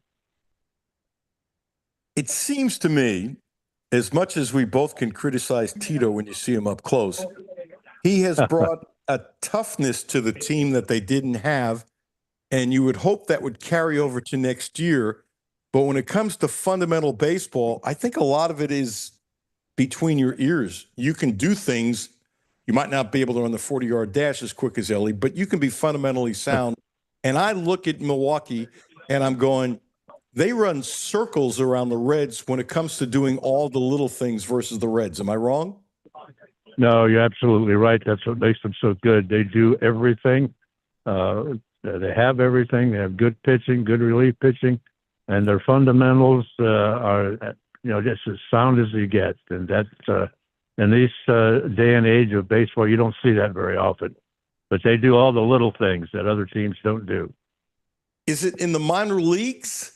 Why are they that much better than the Reds? And they certainly are really good when they dump a player like Williams. They get a guy named Durbin, and I loved him. I screamed the first day I was back on there after they made that trade. They seem to, when they dump a player, and they are Tampa Bay, they don't get credit for it, but they dump a player not to pay him money, yet almost all the time, not always, they get a really good young player back, and they're good at picking players. Better than the Reds. Reds have done some players that are nice, but they're better than the Reds. Am I wrong? No, you're right. They're better than a lot of teams, and it comes from organizational the teaching in the minor leagues. All the teams, they teach the same things. This is the way Milwaukee does it. And we talked about this before. When they got rid of Willie Adames, I thought, oh, boy, this is a rebuild for this year. They're not even going to try. But they plug people in, and they get the job done by doing the little things and doing all the fundamentals and not making mistakes. And that's how you win baseball games. So as a guy who's covered baseball professionally for over 50 years, when you get to this time of the year, do you get a little more excited? Do you get a little more juice because the games mean more? Oh, absolutely. This last week, watching them play the Cubs and sweeping the Cubs, and then of course playing the Pirates and losing 2 out of 3, and playing the Athletics and getting swept. It's up and down. But yeah, watching these Pirates games, I was fired up. It's interesting. You know this, but the A's, as bad as they are record-wise, have been a much better team than the Reds since the All-Star break, and they have brought in a bunch of young players. Some of them are actually really good, and they're doing it on the cheap as well. So the sweep wasn't as wild as a lot of people who really don't follow the game know, because of how much they've improved. Still bad that they got swept, but the A's have done a hell of a job with not having a lot of money rebuilding. Yeah, what I have found over the years is when a team that has been eliminated, they're playing loose at the end of the season. They bring up a lot of young players who have a lot of enthusiasm and wanting to prove something. So that has shown the way the Reds had to play the A's and the Pirates. Those teams have nothing to lose, and they're playing loose, and they want to be spoilers. And if I'm a team that's contending, I'd rather play a team like Milwaukee or somebody who is playing for something than a team that's in last place and playing loose and has nothing to lose. Oh, my gosh, what an example. Atlanta just lost, but they had won 9 in a row. and they're Right. 75 and 84. That's like the perfect example. And you're saying, why the hell couldn't they do this in April and May? But they're playing loose and relaxed. There's nothing on the line. Guys are trying to play for their salaries and stuff like that. And right now, Exactly. who would have thunk is right now in the stretch. They're one of the best teams in baseball. You can't figure that out. No, absolutely. That's what we're talking about. They're playing loose, nothing to lose. Just go out there and have fun. And the other team is the one under pressure, and knowing that they can't lose ball games, it makes them tough on them. So I'm kind of funny about this, Hal McCoy, Hall of Famer in the Hall of Fame in Cooperstown. If you're on Facebook and you don't read his column on baseball every day, I can't help you. It's great stuff. Does a better job covering the team. And he doesn't travel on the road, doesn't have to travel on the road. Point is this. I don't care if a player asks for support. God bless. I'm not dissing him for that. But when players, I think it started with Lux, are saying we need more support and stuff like that, like the other teams that are contenders, well, the Reds haven't shown the fans that they're contenders. They're at the tease factor. It's not like Philadelphia, where on a Tuesday afternoon, they might get 40,000 because they've won so much. And I'm not saying it was disingenuous, but they have to know that they haven't earned the fans for 40,000 like a Philadelphia has won. And two, if you have to give away tickets for $8 when you're playing 6 games in years just to placate the players so the atmosphere is better, you got a problem. I mean, I wouldn't have done it. And I'm not asking the fans, I'm not telling anybody what to spend their money on. But if you have to give $8 tickets and cheap beer to get people in the stands to create an atmosphere, I think it's phony. It is, absolutely. And if you have to beg for the fans, I mean, as you said, and you're absolutely right, you have to earn it. I mean, they're not going to come out to watch bad baseball. If you play good baseball, if you're contending, they'll come out. And I can't believe players would beg for the fans to come out. I mean, they say they appreciate it, but it's they're there, for a phony reason. $8 tickets and lower price beer. That's not a true baseball fan. I agree. And you know what? Here's something else. If I paid $50 for a ticket and I see somebody 2 rows over spending $8, I'm ticked off. Yes. If I'm a season ticket holder and they're giving away tickets for $8, I want my money back. You haven't given me a good team, and now you're giving away tickets. Come on. Right.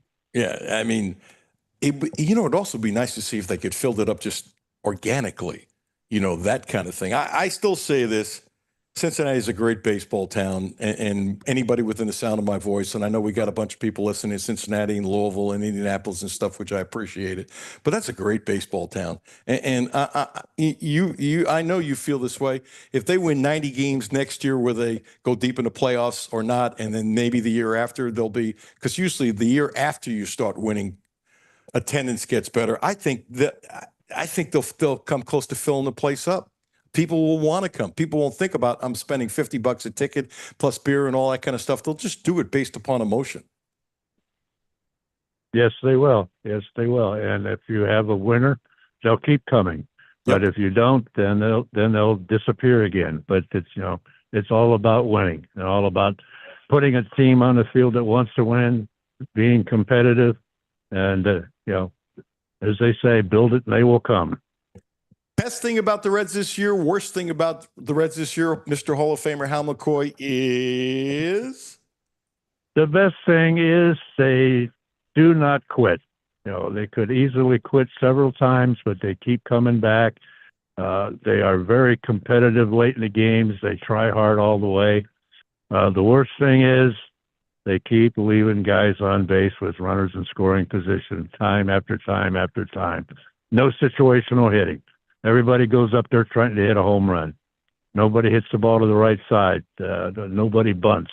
It's swing from the heels and go for the home run.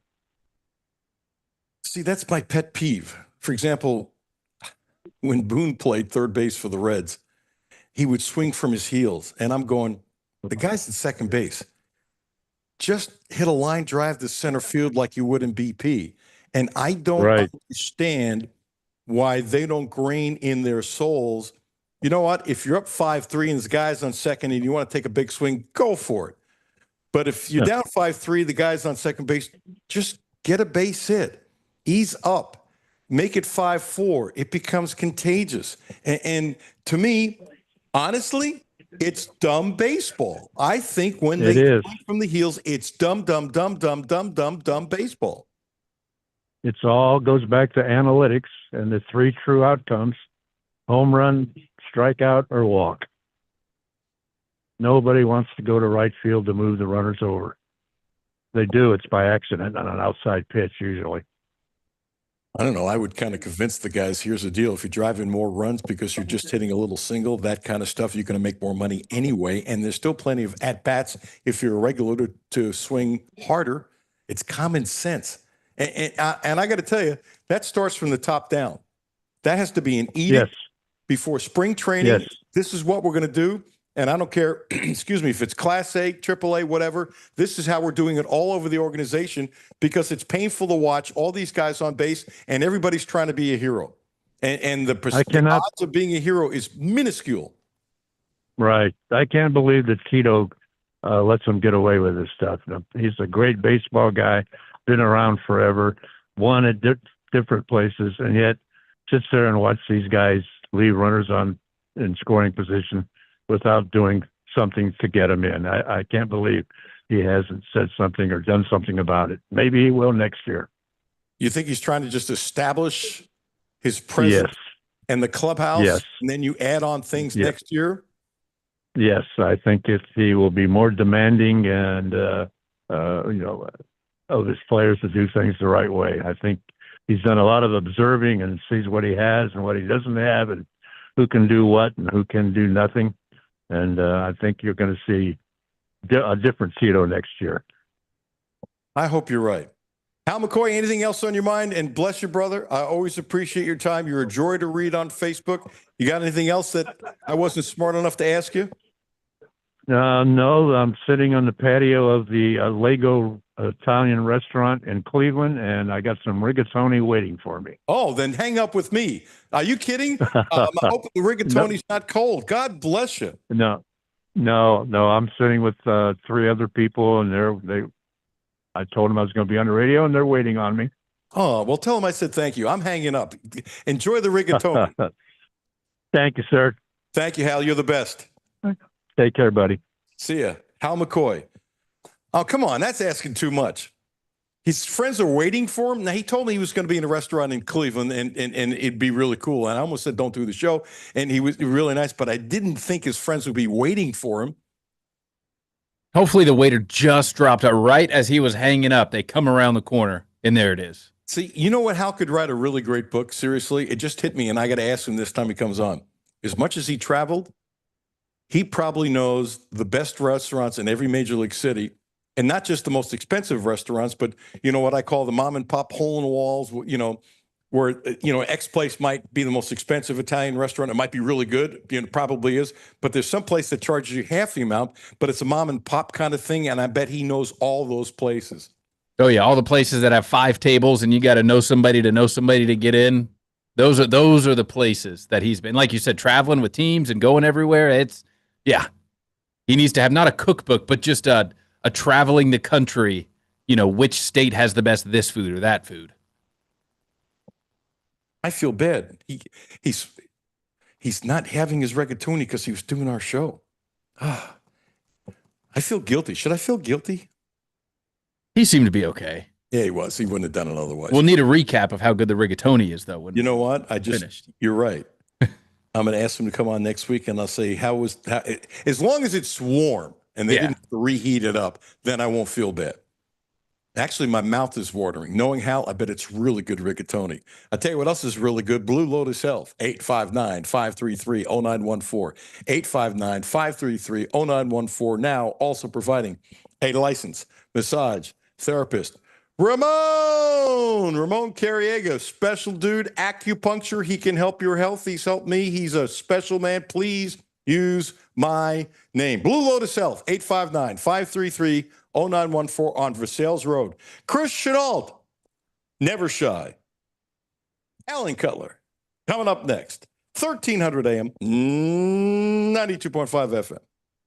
No Filter Radio with Alan Cutler, brought to you by Quantrell Auto Group. QuantrellForLife.com. Hi, this is Alan Cutler. Have a no filter comment? Hit the text line 859-381-1313. 859-381-1313. Hi, this is Alan Cutler. The Quantrell Auto Group has a great deal for this month. Subaru. The Outback is special, so check this out. 0%. That's right, 0% interest for 36 months. And if you want to spread it out to 72 months, 1.9%. What a deal. 0% interest for 36 months. Don't forget, the Quantrell family of dealerships is the right place to get your next Subaru, and they promise you the best in sales, service, and no gimmicks. Houchins Insurance Group is proud to partner with Auto Owners Insurance, a company that provides opportunity for independent agents to make insurance simple for their clients, offering risk management services that range from a renter's policy for your college student to home and auto coverage for your entire family. Houchins Insurance Group assures you that nobody works harder to keep you protected from life's uncertainties. Reach out to AJ Boss or Zach Bennett at 859-263-2771 to see if Auto Owners Insurance makes sense for you. My name is Terry Schultz, CEO for the Rutherford County Area Habitat for Humanity. Republic Bank has really been a game changer. They have invested not only financially, but time to really listen so that we can move our mission forward. What I like about Republic Bank is they've come in asking, what are your needs? And I don't know that you get that any other place. That's Terry's story. Now let's get to work on yours. Republic Bank. Time to thrive. Member FDIC. Down, set, hack, corn dogs coming in for the blitz. Rick, what are you doing? Brent, I'm practicing my snack plays for the next football game.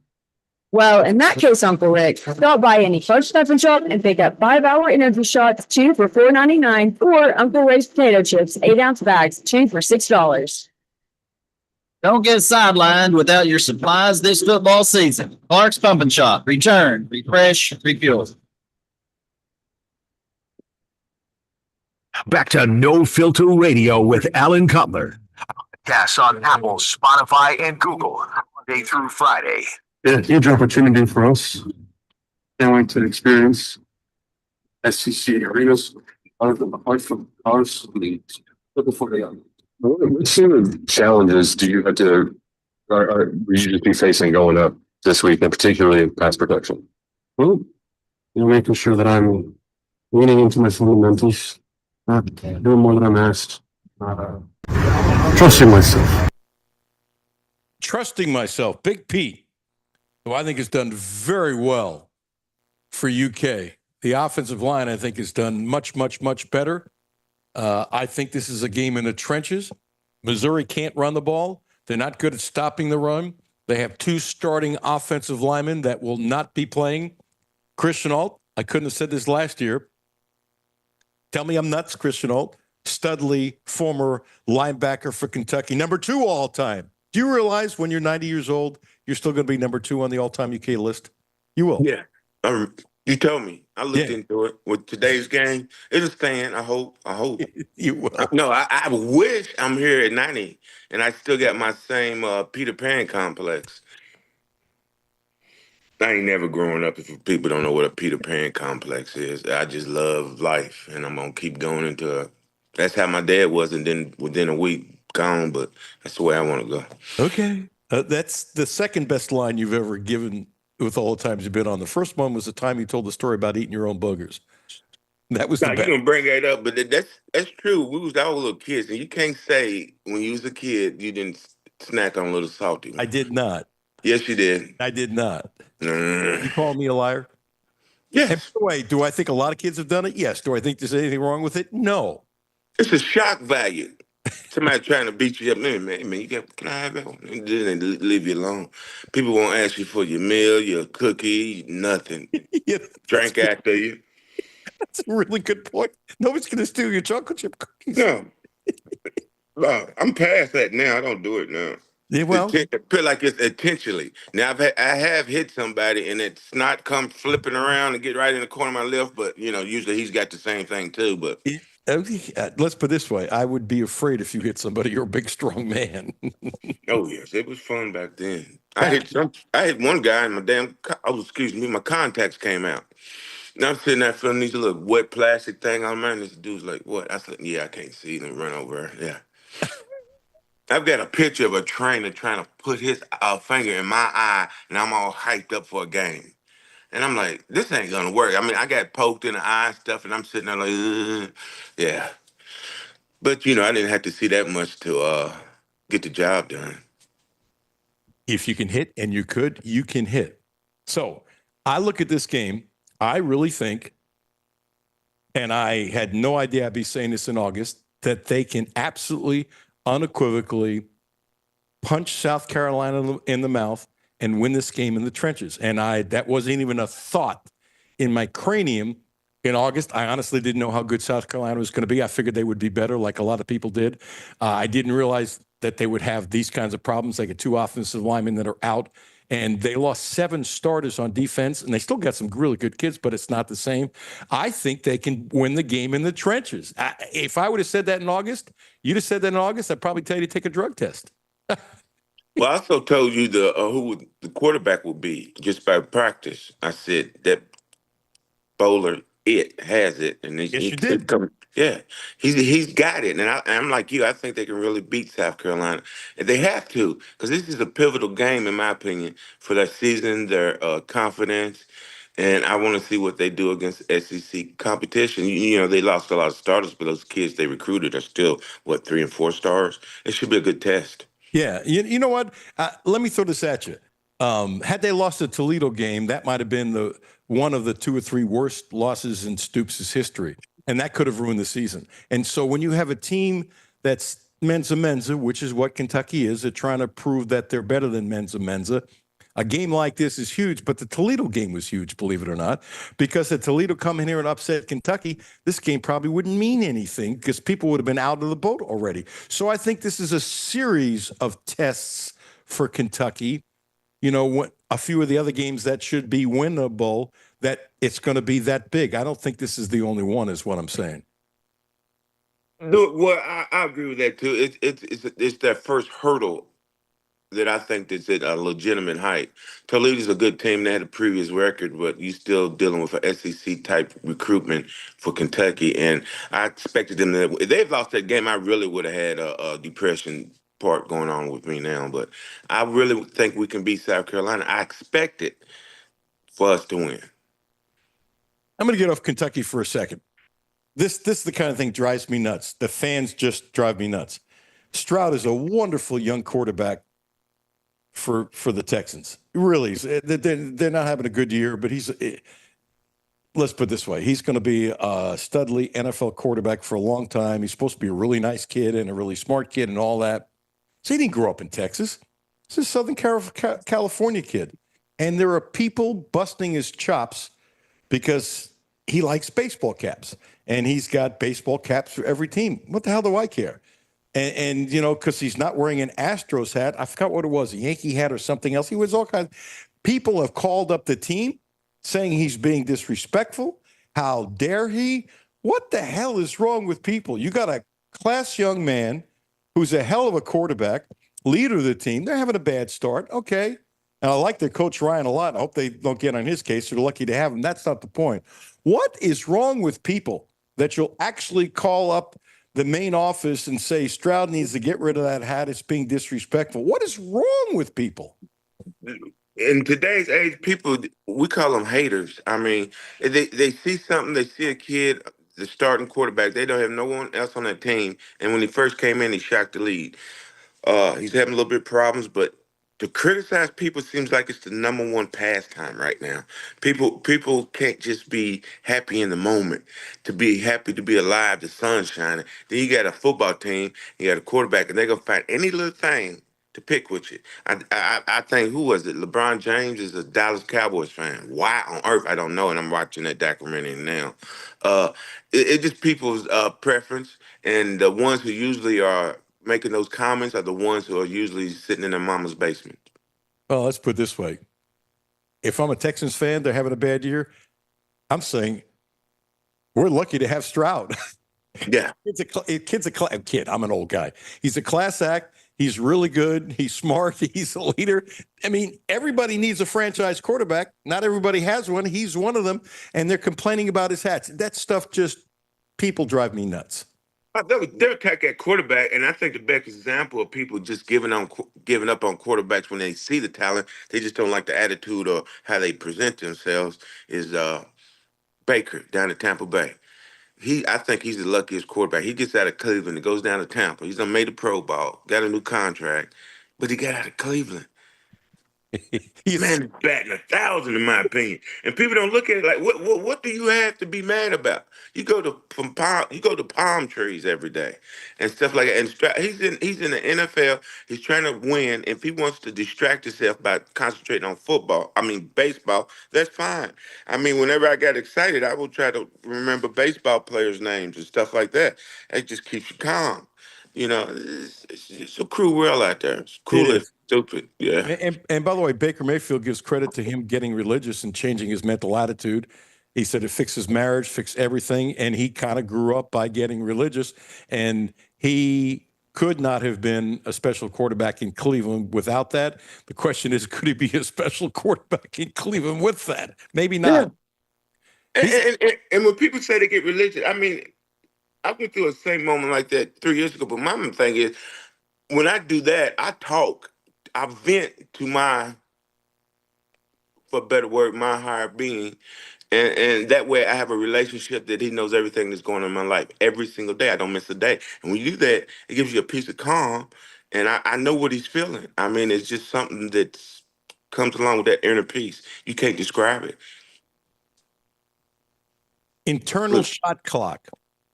I really like this answer by Cutler. I'm circling back on Cutler because you did say early on that Cutler should be the guy. This is way a long time ago.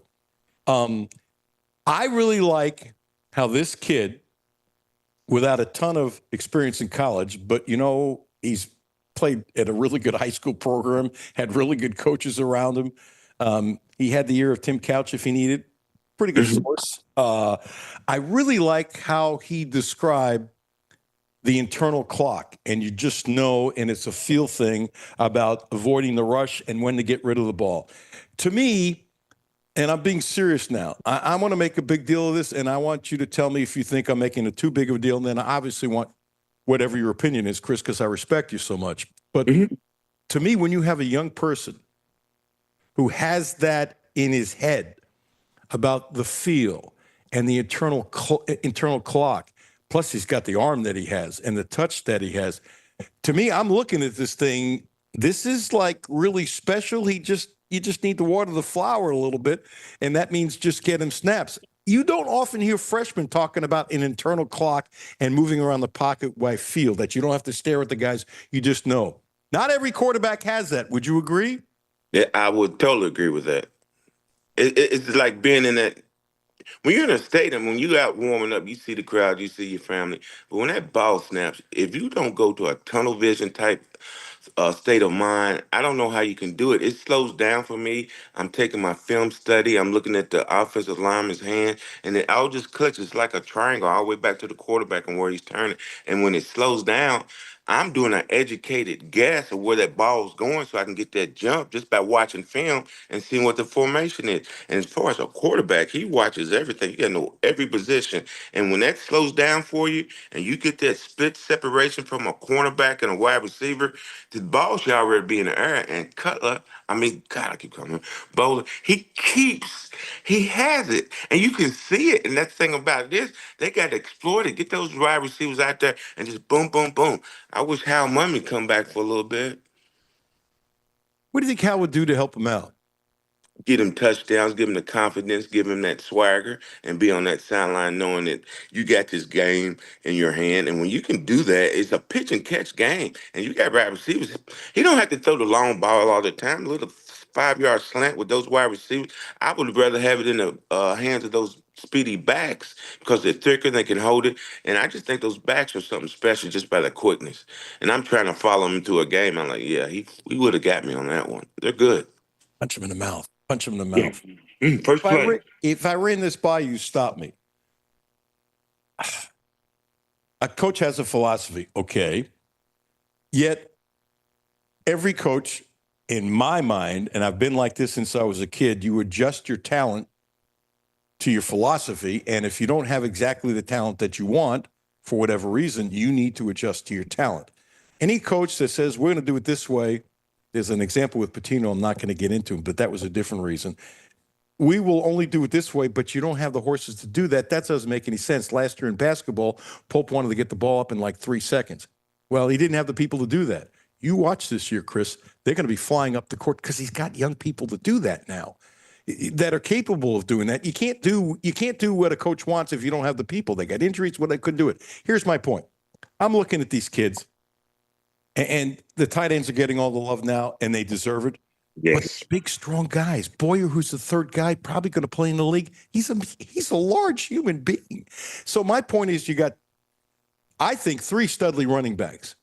Patterson, yes, I think, would be Studley if he played more. He had 13 carries for 80 yards last game. Point is this. Why not play double tight ends? Let everybody in the stadium know I'm going to run the ball. I don't give a blank. I'm going to punch you in the mouth. And one more, and then I want you to go, Chris. You're a linebacker. You're a smart linebacker. How many times would that mean 8 guys come in the box? If you block well and get past those 8 guys, there's a lot of dirt out there to run. There's a lot of room to run. I think they could get some really long runs because the defense would be pinched in so tight. If you can block it, you got to block. If you can block it, what might be a 4-yard run, I'm not going to say going to be an 80-yard run, but might be 15 or 18 yards till somebody caught you because you have more space. They have a strength. Use it. You punch them in the mouth. I would play 2 tight ends all the time. And on top of that, I'm not sure I wouldn't have a tight end as a blocking fullback as a lead block. That's what you got. And you got Studley running backs, and you can interchange these running backs. I'm not saying never pass the ball. I'm not suggesting that. But when you run the ball, say, okay, guess what? Boom. I agree with that. That's going to force one-on-one coverage, 3 DBs back there. You get 8 in the box, which is hard to run against. And if we've got a superior offensive line, you do it all day until they stop it. If it ain't broke, you don't fix it. And then that'll open up your long ball. We got the quarterback can hit that long, and then you can throw it to the tight end. Just if there's 8 in the box, and once he breaks that line of scrimmage, 6 yards, it's a dump. It's just before he breaks, throws the ball and opens up everything. That is a great idea. And the thing about it is, you do something like that with each team, it has to change. And the best coaches in anything, to me, when they go to halftime and the adjustments they make, that's when I know we got a good staff and you got a good player. They're seeing what the kids are doing and can't do, and they adjust and get them to the right position and give them a scheme that they can win with. To keep beating a dead horse quarter after quarter, to me, I can't stand. Come out with something different. And like I said, their offense has to be more consistent, and then that'll keep the defense right now off the field to where we can really concentrate with that run game. Now, I don't know how good this kid is. Basically doesn't play. There's a kid named Mikael Skinner. Mm-hmm. He's like the 4th tight end. I'm saying I bet he can play a little bit, so I've heard. That hasn't really played. My point is, if you play 2 tight ends all the time and maybe one is a blocking, you're going to have to go deeper. I think they are deep that way. And I'm not saying Skinner should play 50 snaps a game. You know what I'm saying. Mm-hmm. But you know what? Could he play 10, 12 snaps a game? Yeah. Would it give him experience when somebody gets hurt? Yeah. And so I'm looking at this. They are blessed with toughness compared to last year. Well, if they had 4 midget wide receivers and the tight ends weren't any good, you know what I'd say? What's that? 4 midget wide receivers out there because they're fast and can catch the ball, whatever your strength is. And I'm looking at this team, and I'm not supposed to be smarter than they are. And I'm not suggesting I'm smarter than they are, but this is Chris Chenault, kind enough to join me here. This is common sense, Chris. I think they're still searching for the identity. I mean, this is going to be our quarterback's second start. But like you said, they run the ball good when they're in the trenches. And you're right. It's going to be a trench game. And if people really want to see something, watch the game, tape the game, and watch it the second time. But don't concentrate on where the ball is. Look at the linemen. You will see the most physical game in your life and will change how you watch football. Same way with the NFL. I watch Red Zone now, and then I do 1 game a night. That's about it. I won't get Red Zone. I'll be watching too much TV. I watch the highlight. I'll watch the Bengals or the Giants or something like that. And then I just watch the NFL highlight package. I can't, after doing the Bengals for 14 years, I unless I have work to do, I can't sit and watch 8 hours of football anymore. But the highlight Love package, it. I don't miss it. I love it. I mean, I'm finally getting sleepy because before every game, UK game, I can't sleep like I'm playing. And now it's starting to calm down, so I'm starting to get happy. And the reason I'm getting happy is because they listen, and that quarterback is going to be something special. I'm telling y'all, give him the chance. I just feel it, man. We can't go back to where we were. I won't let it happen. Stoops, please keep him there. He's gonna have a bad game, but he's got to learn, and I think he's got the moxie and the swagger to their man. When you got command present, it's hard to hide that stuff. When you walk in a room and say, "Who's that?" They don't gotta know your name. You just got it, man. It's like that John Wayne strut. Yeah, So I like it. you agree with my thought is whatever I've never been able to defend it. You kind of see it and feel it. I'm guessing you're the same way. This kid Cutler Bowley, isn't that what you said? It was Cutler Bowley? Yeah, it's Cutler Bowley. Yeah, I don't know. What's his number? He's a good kid. I know he went to Lexington Christian, right? LCA. Yeah. Look, Cutter Bowley, whatever the it factor is, he has the it factor. He has the it factor. And I think it's special. You know, I need to ask him. Somebody needs to ask him why he picked number 8. It's a good number. I'm just curious if there's a story behind it. Go ahead, Chris. Most numbers are like that, but like I said, Cutter, and he's got a good first name, but it just when he's on the field, I just think everything he releases the ball so quick, and if he gets that timing down and get one wide receiver and the running game going, I might go to 7 games. I think we might win 7. Wow. Yeah. Wow. I see an upset coming. I think we can. We got Florida, right? Yeah. Yeah, and we're gonna get Let's Florida. put it this way. We're gonna get Florida. Florida, it'll be interesting to see if Napier's still the coach when Kentucky plays. In a conflict is always good. I love that. We used to play them in November when they come up here, be cold as hell. Who was it before your time? Was it Kersey?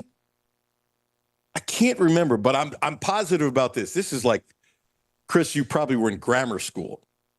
I'm making myself another game. Hit me with it. Okay. They purposely switched sides at Commonwealth Stadium, unless I've totally lost my mind and somebody correct me. I remember going in the press box and going, what the blank? They purposely, Kentucky took the side with the sun and put Florida where it was cold. I think I've heard that story. Was it at Commonwealth or was it at Stowe Field? No. Stowe Field's before me. It was okay. That I can tell you was a Commonwealth. But I remember going to the press box.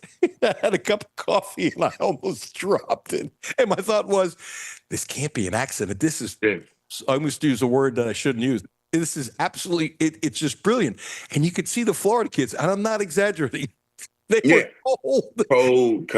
He didn't bring enough heaters because back then people didn't bring heaters. Everybody was tough and all that kind of stuff. And they didn't have those coats, and stuff like that. And you could tell, those kids, they didn't want to be there. No. And they think they could come over and just because the name was Florida and beat Kentucky. And it just didn't happen. I think on one year we had both benches clear and got in a fight. We ended up winning the game. That I don't remember. Oh, it's on YouTube. I think it was when they came up here. I think Tony, who was it? Still the thing with the interception, but Florida came up here. I think we beat them 13-10. I have to look at. I'll send it to you. Okay. Well, let's put it this way: you beat them 13-10. You obviously had to out hit them. Oh yeah. Oh, it was from the start. And then I think when I got into the fight, I was at the bottom, and I knew Caldwell Gardner and them would come and get me, so I just balled up in a little turtle and waited for the help to come. All I heard was, "Chanel, I got you," and I got up out of that power because they was whooping my boom, boom, boom, boom. But I got my first 2 licks in, and then it was too many. But that's life. That was fun. That sounds like you too. It's not that I believe you, but I know you well enough to know it just sounds like. Oh, and you know what? Caldwell Gardner, for the old timers, or maybe the young kids don't. He was a tough kid. Oh, he was. Yeah. Him and his brother Donnie, and they're both doing well. Good. And we speak. They're finally getting on social media a little bit, but they're not social media people. You know what? I'd love to have them on the show sometime. I'll talk to you off the air. Just go down the lane. We're gone. I was going to text you if you got time next Friday. It's really good stuff, and it was really good, Chris. I can't wait for this game. I can tell. But now remember, his name is Cutler Bowley, right? What's his name? Cutler. Bowling. Can we just call him CB? So you want to call him CB just because you don't want to call him Cutler anymore? Yeah, exactly. We'll get it right. All right. Hey, bless you, brother. Hey, bless you. The conversation is fun. Your knowledge is first class. I appreciate the heck out of you. I never know where the hell this is going, but it's always fun. It always is, and we can go for any topic. I prefer to do that way. But I said, be nice, America. See ya. Oh, you know what? You should always end that way. You just gave me a chill. Seriously, Chris, all kidding around, that was lovely. Thanks, man. All bless right. you, man. Talk to you. God bless. He's great. He's great. I'm gonna search for that fight too, just so I can see. I want to just zone in on him during the fight. If you find it before me, would you send it to me? Yeah. We're gonna put it in the open next week at 151, where he kept on calling Cutler Bowley. Yeah. Maybe we'll take something out that has to go in the lead-in. Fun show. Derek Abney, God bless you. You were wonderful. Hal McCoy, you were wonderful. Chris Chenault, woo! Don't forget Brad Taylor coming up next. Matthew and Jimmy at 10. I'll be back at noon on Monday. We will have the Mark Stoops press conference live. Please tell your friends. This is growing thanks to you. Thanks to you. Thanks to you. Appreciate it, Jimmy. Have a blessed weekend, man. You too. Thanks. Alan Cutler, 1300 AM, 92.5.